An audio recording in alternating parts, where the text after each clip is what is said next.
Hi guys, I'm now reporting from Kaliurang, which is about 900 meters above sea level on the southern slope of Gunung Merapi. And tomorrow I've booked a jeep tour to visit a few interesting destinations. And for you to find it interesting, you need to know a bit about the recent history of Gunung Merapi, as well as something about a legendary figure called Mbah Marijan. And to understand the recent history and also to understand this person that I'm going to talk about, you also need to know a bit about Javanese mythology. So very simply, the ancient Javanese had a very different view of the spiritual world compared to the current monotheistic Islam. Back then they were Hindus, and they believed in gods and demons and spirits. So their view of the cosmos is as such, Jogja being the center, and then to the north, about 30 kilometers to the north, is the fiery world of Gunung Merapi, all right, which happens to be the most active volcano in Indonesia. And then about 30 kilometers to the south, you have the southern coast of Java, and that faces the watery depths of the southern Indian Ocean. And they believe that these two worlds are controlled by spirits, and in order to prevent natural disasters from occurring, they have to placate the spirits. So Jogja is at the center, and then at the two extremes, one side is the fiery world and the other side is the watery world. The more dangerous one is of course the fiery mountain, Gunung Merapi. And the first known eruption was probably about 1,000 years ago. But of course there must have been eruptions before that, but it's just unknown. So the earliest eruption that which we have figures would be the 1930 eruption, and that one they had the casualty numbers. 1,300 people lost their lives in that eruption, and from then onwards Merapi became known as the decade volcano. That means every 2 to 3 years there will be a minor eruption, and every 10 years or so there will be a major eruption. But of course the devices for detecting an imminent eruption got better and better, and so the casualty numbers started falling. But of course in the past, even now, with our technology, we are still unable to control the forces of nature. So what more can we say about the ancient Javanese? They believed that they had to do something to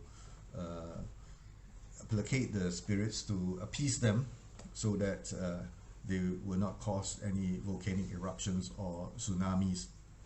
The Sultan of Jogja, in the past they were Rajas, but the same institution, after Islamization of Java, they became sultans. The Sultan of Jogja started appointing a spiritual gatekeeper known as the Sang Juru Kunci to perform rituals, to perform prayers, to give offerings to the spirit of Gunung Merapi, so that the volcano will not harm the citizens in Jogja. So this person, known as the Juru Kunci, the most well-known one was appointed in 1970, and he's affectionately known as Mbah Marijan, or Grandpa Marijan. And this person, his duty is to live near the volcano and conduct all these rituals on behalf of the Sultan. So he is appointed by the Sultan and he's a subject of the palace. So after the appointment of Mbah Marijan, mostly because the early warning systems have improved, casualty numbers were way down. But of course some would like to believe that it's Mbah Marijan's prayers that had helped. Then in the year 2006, I think it was in May, there was a catastrophic earthquake that hit Jogja. That earthquake wasn't very huge in magnitude, only about 6.4, but unfortunately it was a shallow earthquake, so the destruction was a lot greater. Some 5,700 people lost their lives, and this ancient ruins, the Hindu temple complex at Prambanan, was very badly destroyed.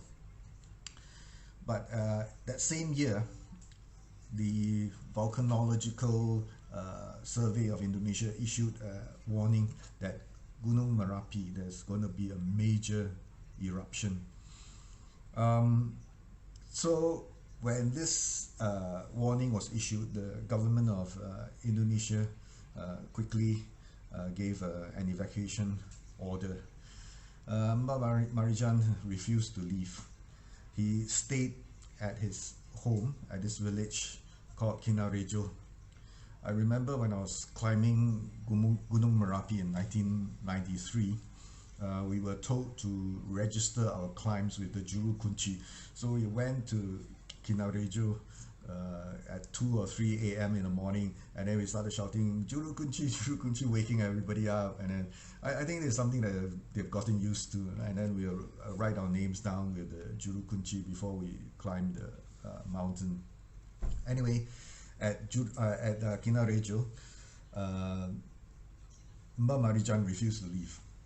Now, what is publicly mentioned was that he felt that it's his duty to stay on and protect the people of Jogja. But deep down, we probably can guess that he didn't leave because he thought he could somehow control the spirits of the volcano. Well, miraculously, or what some people would like to think, Mbah Marijan survived that major eruption, and overnight he became a sensation, proving the scientists wrong, so to speak, you know. And then there was even this manufacturer of an energy drink that decided to rope him in and make him the brand ambassador. So yeah, overnight he became a star, and I think he made quite a bit of money from that as well. Then in the year 2010, there was another warning. The volcanologists predicted a major eruption just 4 years down the road. Now, 4 years down the road, Mbah Marijan, of course, by that time he was really confident that he has really power over the spirits, and again he stayed. And this time, hundreds of people followed him. They did not evacuate. Now, since there were modern devices to give early warning, the casualty numbers from the eruption of Merapi have been quite low, in the lower tens. Maybe those people who died were just thieves. These thieves, they will go into hiding when everybody's evacuating. Then when everybody has left the village, they just break into houses and start stealing things. Volcano punishes them. So usually these are the people who die, and the numbers are quite small. But this time the death toll was 353. Mbah Marijan was one of them. Scientists are not always right, right? But I still think that science is reliable. So I choose to believe in science. If the volcanologists say that it's going to erupt, I would rather, follow their advice or follow the government's advice. But if you choose to believe in mysticism, then make sure it's a personal choice and don't bring people along with you. Okay, so tomorrow my trip is going to cover an interesting place called the Bunker, which was inaugurated in 2001. Yes, 2001. It was inaugurated in 2001. It's near Kinarejo. which I won't recognize now because it's been completely destroyed. This bunker was there for those people who were late to evacuate, were slow to evacuate, for them to hide inside. So there were these two volunteers who hid inside during the 2006 eruption.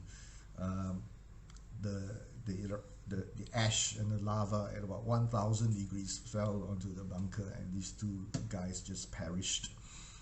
So nobody would dare to hide inside the bunker anymore because it doesn't work. So I'm going to pay a visit to the bunker. After the 2010 eruption, it was buried in 4 meters of ash, and it took them months to excavate. They also excavated Kinareju, and then they found Mbah Marijan's body. He was in a praying position. Really sad. But I'm going to visit the ruins of his home as well.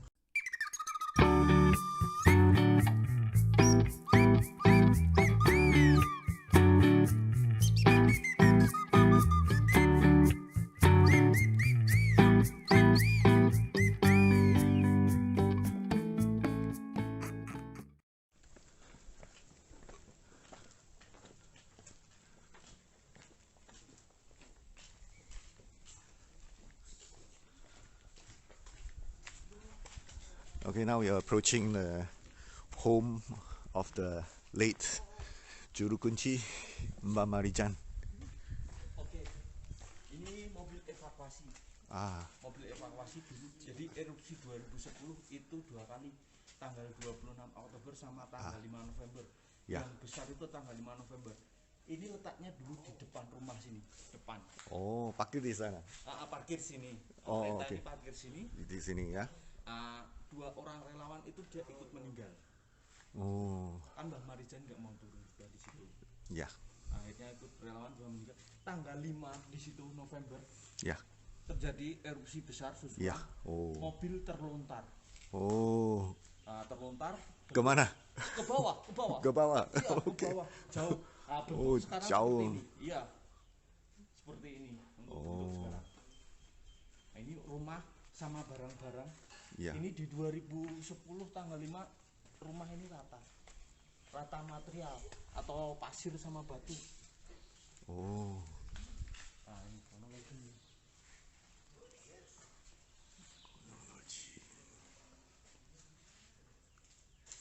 Boleh masuk tak? Boleh. Boleh. This is son of AC. Pak AC. Pak AC. Sekarang juru kuncinya.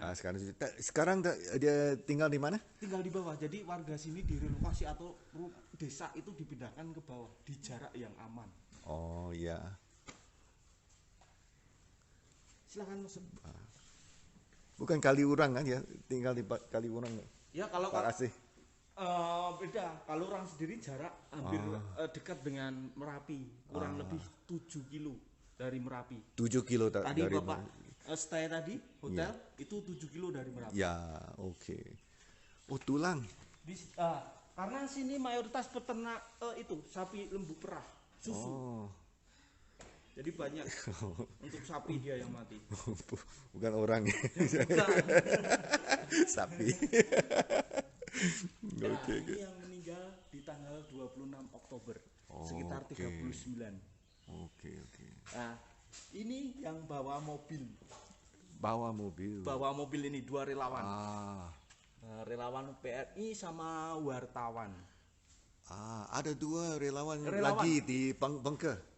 Enggak, nanti bunker itu yang 2006. Oh, 2006. Oke. Lain lagi ya. Oke. Yang bawa mobil EPV di sini. Yang mau jemput Mbah Marijan. Oke. Oh, gamelan. Jadi di sini tiap desa dia pasti punya gamelan. Karena di tiap sini ada, nggak hanya hari itu, nggak hanya Sabtu, Minggu, hari biasa, tapi di sini ada Kliwon, Paing, Pon, Jawa, tanggalan Jawa. Oke. Di situ. Oh. Meja kursi.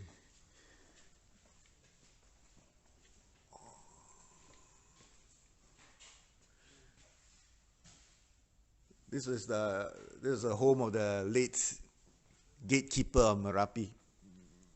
the Juru Kunci is totally destroyed. And they recovered all these items. Alright, this is one of the volunteers, and this one is the other volunteer who drove this evacuation vehicle to try to get Mbah Marijan out from here, but he refused to go, so all three of them perished. So the Juru Kunci is a hereditary thing. This is the father of Mbah Marijan, Mbah Hargo. This is Mbah Marijan himself, and this is his son and successor, Pak Ase. And that's Pak Ase accepting the appointment from the Sultan of Yogyakarta. Alright, this marks the spot where they discovered Mbah Marijan's body. It's not where he's buried somewhere else, but this is where they excavated and found his body.